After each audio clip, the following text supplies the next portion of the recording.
But the Pope recently came out and talked about the election, and he basically told the U.S. voters that they should vote for the lesser of two evils. So in this New York Times article, it says the Pope says that both Harris and Trump are against life. So what evidence does he have for this? So he said, asked to give his advice to Catholic voters in the U.S. presidential election, Pope Francis said they must choose the lesser of two evils because both are against life. Kamala Harris for support of abortion rights and Donald Trump for closing the door to immigrants. He says, sending immigrants away, not allowing them to grow, not letting them have life is something wrong. It is cruelty. Francis said in a news conference on a plane as he returned from Rome after his long trip to Southeast Asia and Oceania. Sending a child away from the womb of the mother is murder because there is life, and we must speak clearly about these things. And then he goes on to say, but when asked whether it would be morally admissible to vote for somebody who favored the right to abortion, he responded, one must vote and one must choose the lesser evil. Which is the lesser evil, that lady or that gentleman? I don't know. Each person must think and decide according to his own conscience.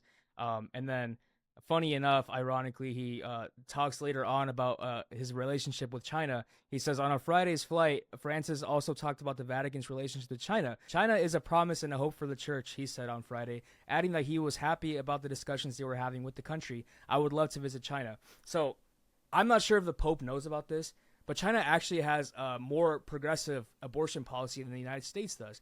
And now he seems very ecstatic about the relationship that he has with China, which is probably concerning to the U.S. Diplomat for the Vatican. This is so when it comes to your diplomatic relations with another country, he doesn't actually care about China's abortion policy, and he doesn't really care about it in the sense of the United States either.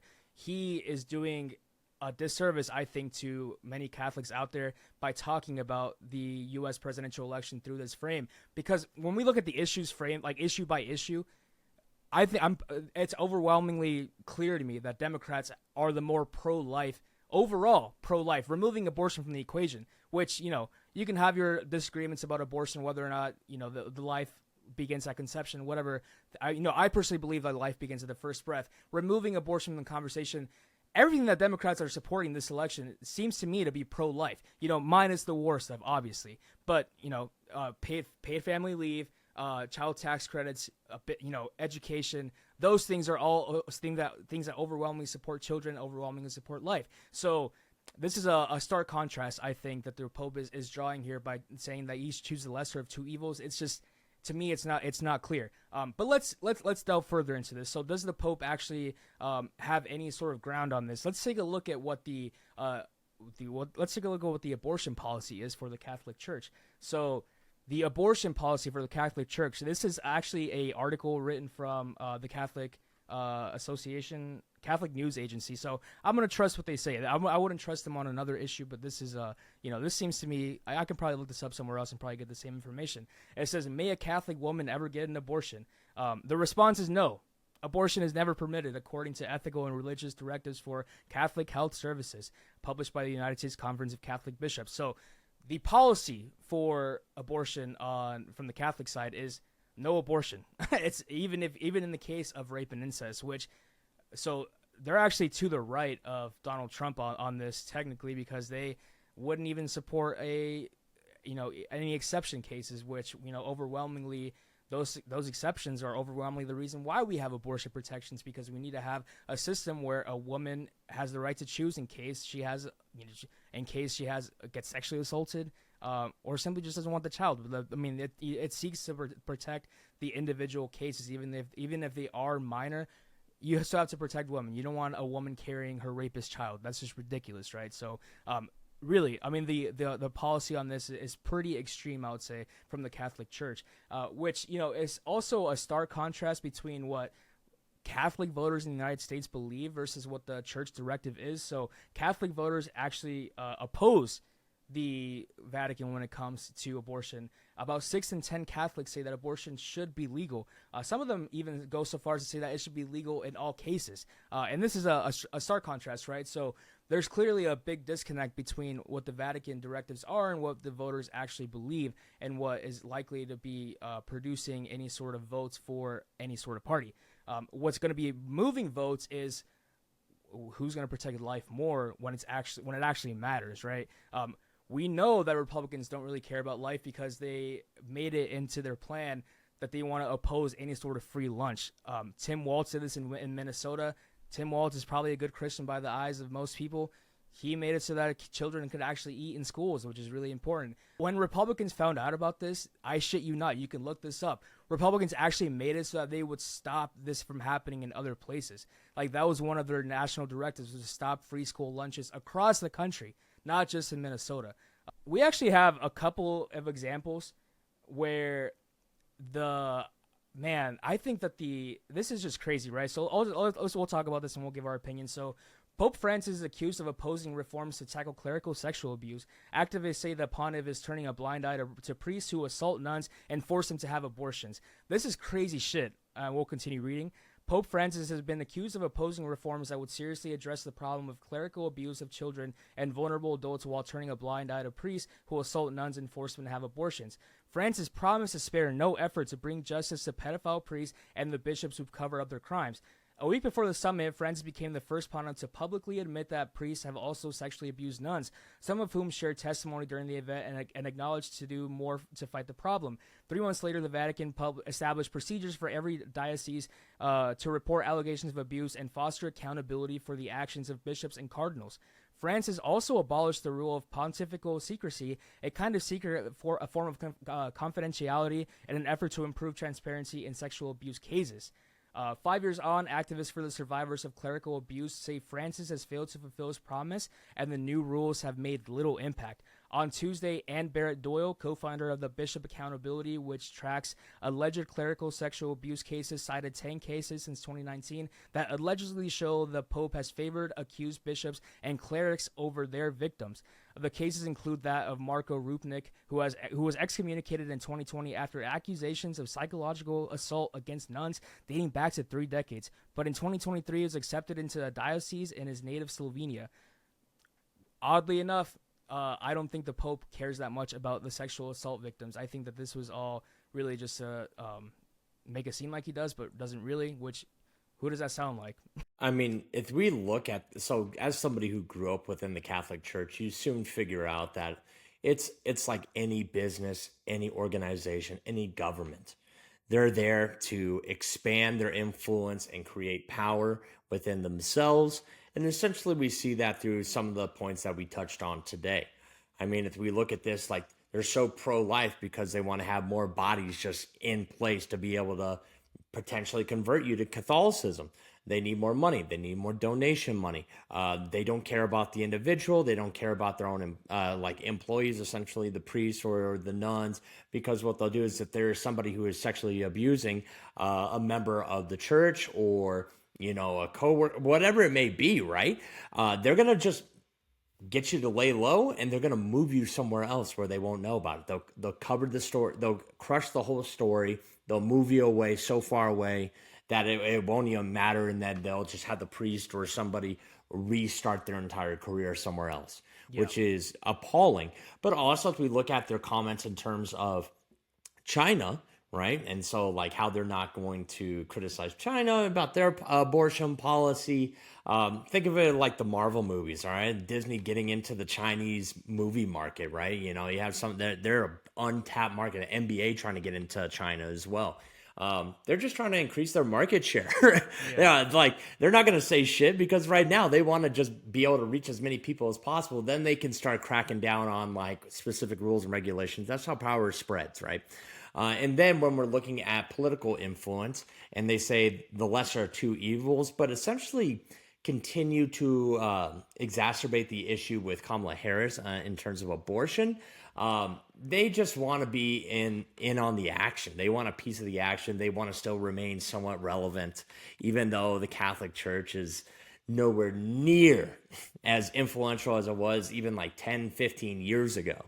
It's just a shell of its former self, and all it is just people trying to hold on to any sort of power that they may have.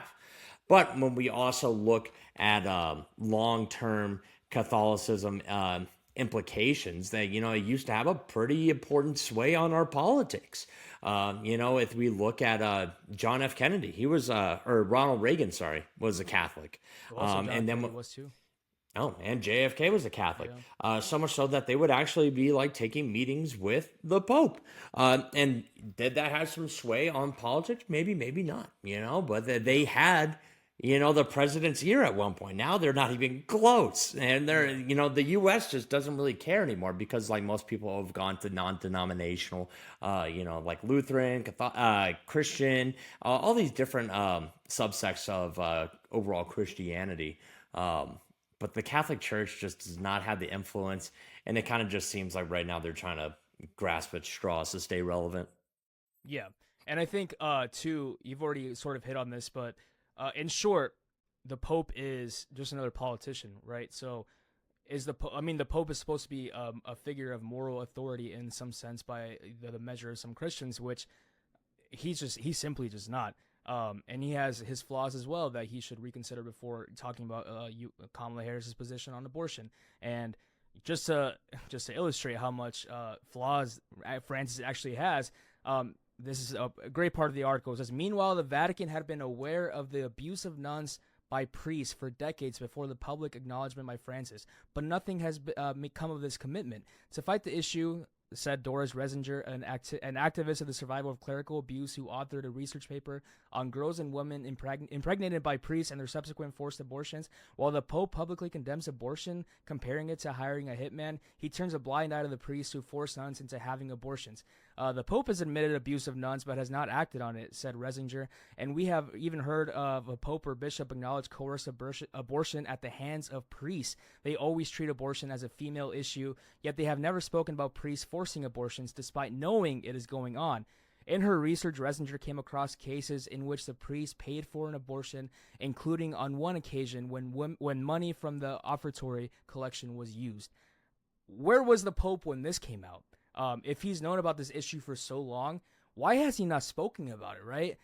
You have so much balls to talk about Kamala Harris's abortion policy, and yet you refuse to do any sort of action on your Mm-hmm. clergy people when it comes to forcing women that they rape to have abortions. This is insane. Not a moral authority in my eyes. Yeah, it's Catholic Church for the last like forever. Yeah. They're just like they still want to get back to the good old days of them doing crusades and whatnot. Yeah. But so now all they got to do is they just cover the stories of priests molesting children and raping nuns, other members of the church, whatever. Like their whole thing now is they just cover up all this heinous shit. And I mean, for the longest time, you think Catholic Church and pedophilia pretty much are synonymous terms at this Yeah. point. So when someone thinks like, oh, I'm gonna go see the Catholic priest, they're like, man, don't get molested. So like Yeah.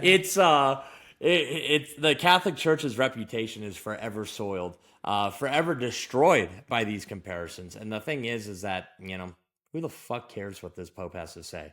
He's probably one of the worst ones we've had in like forever. So Yeah, or like a while. I do unfortunately think that some people do care, because like I said, 6 in 10 people disagree with the stance on abortion. However, that means 4 in 10 actually agree with the Pope on this. So, I want to put this into a point where like the voter will understand, right? So there is one side that is actively promoting gun rights and is actively promoting gun rights to the point where it gets people killed in much instances, right? So the Pope wants to talk about who's protecting children, who's killing children. The leading cause of death for children in the United States right now, to this date, is gunfire, is firearms. It's gun violence. So there's one party that's doing something to try to protect people from gun violence, which is the Democratic Party, enacting sensible legislation to get guns away from the hands of criminals and away from crazy people so that mass shootings don't happen as frequently as they do today. And then you have another party that wears pins to congressional sessions after any legislation is attempted to be put on the floor whenever a school shooting happens. In solidarity of the NRA, in solidarity of the people that are likely responsible for so many deaths of children today. Yep. So I don't see how this is a lesser of two evils situation. I truly don't. And listen, I believe life begins at first breath. I assume a lot of people probably believe this if you are a proponent of abortion rights. Nobody is saying that abortion should happen after a baby is born because that is literally called murder. They will come out and they'll be like, oh, like some of these states don't have regulations in terms of, when a baby can be aborted, right? Yeah. And so what they'll do is they'll take that. And so I remember I saw this one social media post, this one girl had over 250,000 likes, over 1 million views.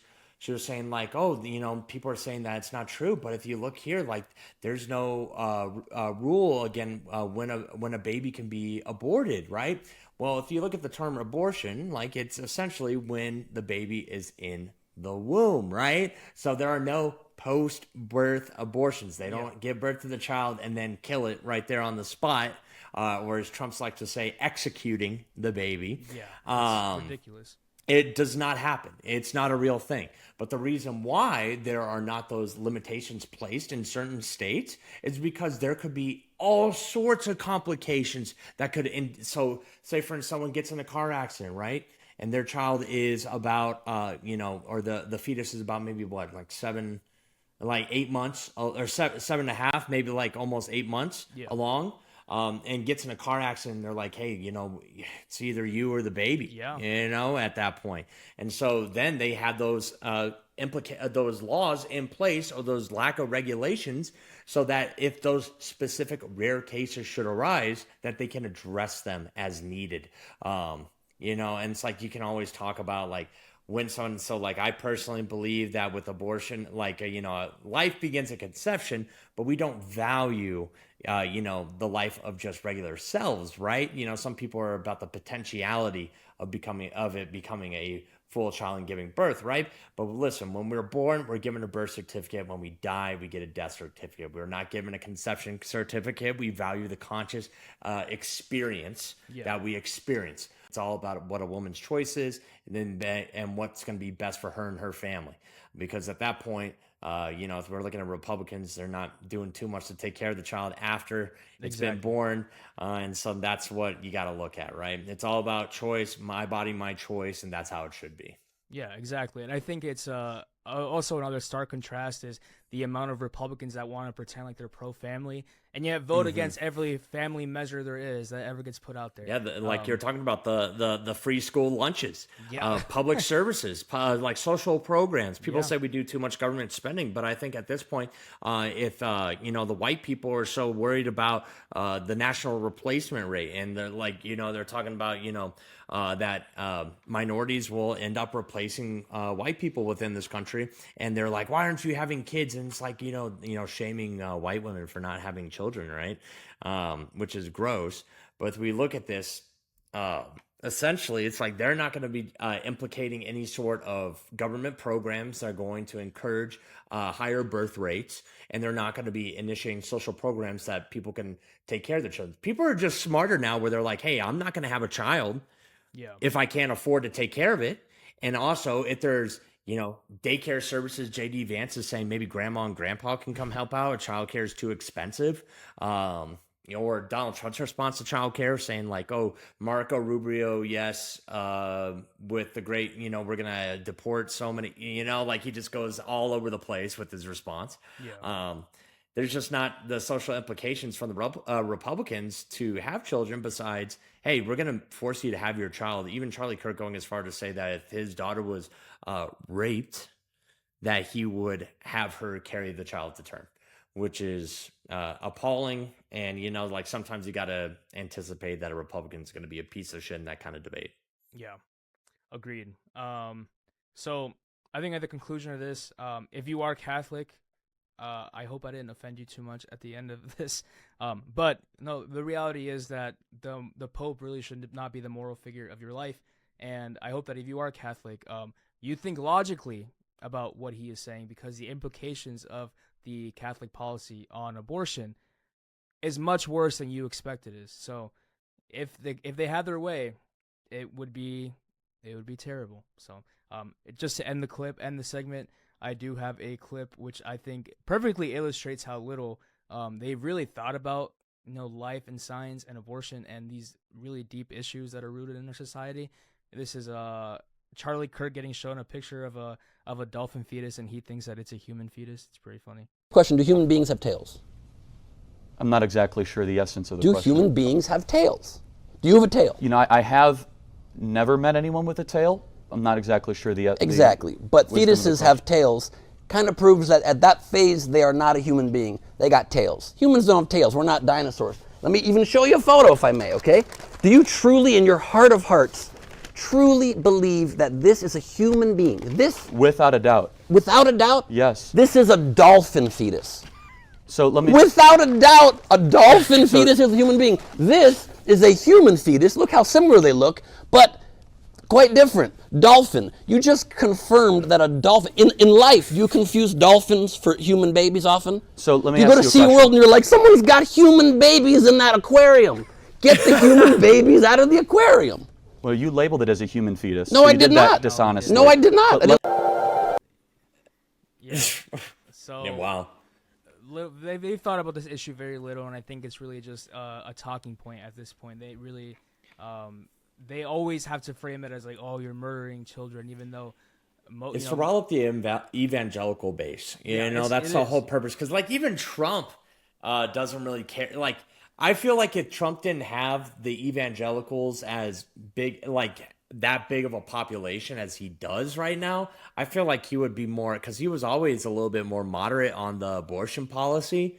Because who do you think is going to benefit from that? That man who's like a serial philanderer, you know, and especially because Lauren Loomer is probably going to have to get one sometime soon as well. Yeah. We also saw this, and I don't know if you remember this debate race, this senatorial race in Georgia when Herschel Walker came out that he paid a woman to have an abortion. Herschel Walker was a senatorial candidate in Georgia, and the story came out. He tried to pay a woman back in like 10, 15 years before the race had happened, that he tried to pay a woman to have an abortion. So it really is just about this base, and I think fundamentally the issue is talked about so poorly, but it is disappointing to see the Pope kind of not think logically about this at all. And it's clear to me, like I said before, it's clear to me who is actually fighting to protect life that matters right now, that is actually born and is actually going to have a human experience. That it's not we value Republicans. conscious experience, right? Yeah. You know, once you can deploy the conscious experience and you can experience the world, that's when, you know, we value the life, right? Because when you argue with these anti-abortion people, they'll always shift the goalpost because, like, so life begins at conception, we go from there, you know, they're like, oh, it's got a heartbeat there, and I'm like, yeah, but is it like, you know, is it able to experience anything, right? We value, you know, sentience, essentially, because, like, if you look at somebody, you know, we don't measure potentiality, because eventually, like, with the anti-abortion, they go all the way back to, like, when you're about to, like, you know, you're about to nut, right? So what they do is they're like, oh, but it will become a child. Right. Okay, so The potential for life is what they call it. Yeah, so it's like, okay, so do you value the sperm like beforehand, because it's got the potential? So, like, you know, if I don't pull out, right, like I'm creating a child. That's so true. Therefore, am I committing that? And then also, you got to look at you know, any sort of like IUDs IUD treatments that they implicate, because sometimes what happens is the egg will implant and fertilize, and then the IUD would terminate that, or plan B. So, like, you know, you got to be thinking about that as well. So it's like, hey, are you against any sort of contraceptive birth control? And then they'll be like, oh, you just need to wrap it up or be abstinent. You know, it's like, we know birth control is not 100% effective. And then abstinence is, you know, obviously does not work for most people, obviously. You know, unless your name is Ivan, then it works for you. And then you can wait till marriage. I'm an incel, so yeah. No, it's funny that you brought that up too, and this I'll sort of end on this point as well. Just to show you how extreme the official Catholic position is on abortion and just about any reproductive rights in general. The Catholic Church doesn't even support any sort of like contraception measures. Yeah, they don't support condoms. They don't support any of that stuff. Wow. They full on support abstinence. So never works. And actually, much of the developed world, a lot of the countries that are predominantly Catholic have a big issue with transferable diseases and with unwanted pregnancies because of the Catholic Church position on this. So Yep. again, we shouldn't be. There's a reason why we are a secular country, and there's a reason why we have to remove religion from politics, because freedom from religion also means you get to practice your religion freely, but it should not Well dictate said. other people's lives. So